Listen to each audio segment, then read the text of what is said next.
Halo masyarakat, mengapa semenanjung Korea terpecah menjadi dua negara, Korea Selatan dan Korea Utara, bahkan saling bermusuhan? Kali ini sudut pandang kita bakal berbagi informasi soal ini.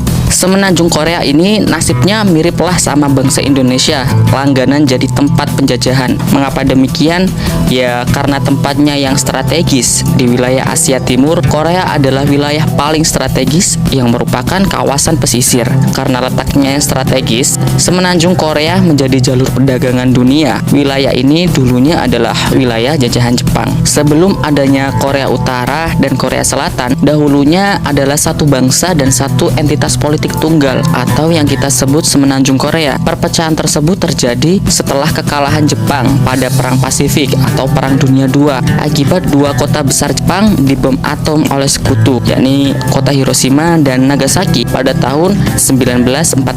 Anggota negara sekutu tersebut salah satunya adalah Amerika Serikat yang waktu itu juga membantu melawan Jepang di semenanjung Korea. Setelah kekalahan Jepang pada perang tersebut, maka terbukalah peluang untuk semenanjung Korea untuk merdeka. Namun sayangnya tidak semudah itu. Bahkan masa itu adalah awal dari konflik semenanjung Korea. Setelah Jepang menyerah, Amerika Serikat membuat kebijakan untuk menempatkan militernya di semenanjung Korea dengan tujuan mencegah penyerangan terhadap semenanjung Korea. Alasan lain juga karena di bagian utara semenanjung Korea, Uni Soviet juga menempatkan militernya untuk melucuti sisa tentara Jepang dari arah utara. Hal tersebut membuat semenanjung Korea terhimpit geopolitik dua kekuatan besar pemenang Perang Dunia II, Amerika di bagian selatan dan Uni Soviet di bagian utara. Diusirnya pasukan Jepang menjadi tanda berakhirnya penjajahan dan membuka kesempatan bagi semenanjung Korea untuk mendeklarasikan kemerdekaannya. Tetapi hal tersebut masih sulit digapai karena pasukan Amerika Serikat dan Uni Soviet masih berada di wilayah semenanjung Korea,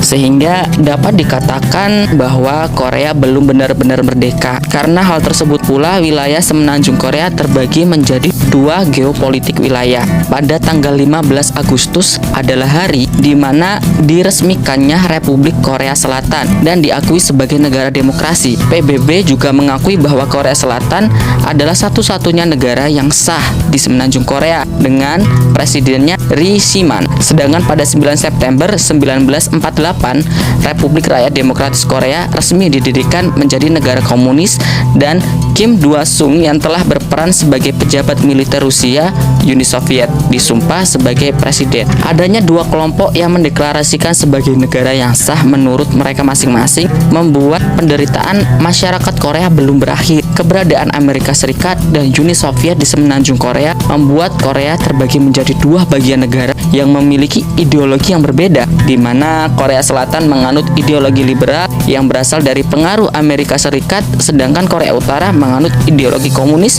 yang berasal dari pengaruh Uni Soviet. Perbedaan ini memungkinkan munculnya konflik di semenanjung Korea. Pada tanggal 25 Juni 1950, pasukan Korea Utara dibantu oleh Uni Soviet menyerang Korea Selatan secara mendadak sehingga Korea Utara berhasil menguasai Seoul. Serangan tersebut menjadi pemicu perang Korea selama 3 tahun, yakni dari 25 Juni 1950 sampai 27 Juli 1953. Pada peperangan tersebut, Korea Selatan dibantu oleh pasukan PBB dengan koalisi 16 anggota PBB di bawah Komandan Jenderal Amerika Serikat, yaitu Douglas MacArthur. Pada tanggal 1 Oktober 1950, pasukan PBB menyeberangi paralel ke-38 untuk mengejar para penyerbu Korea Utara. Itu artinya pasukan Korea Selatan dan pasukan PBB dengan sengaja melanggar garis gencatan senjata. Serbuan pasukan Korea Selatan dan anggota PBB yang sengaja melewati paralel 38 membuat Republik Rakyat Cina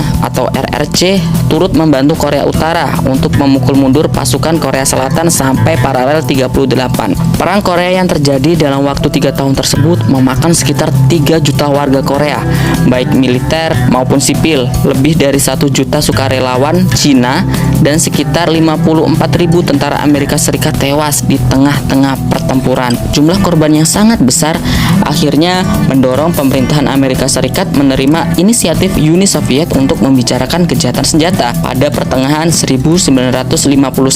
Akhirnya pada tanggal 27 Juli 1953, Amerika Serikat, Republik Rakyat Cina, dan Korea Utara setuju menandatangani gencatan senjata.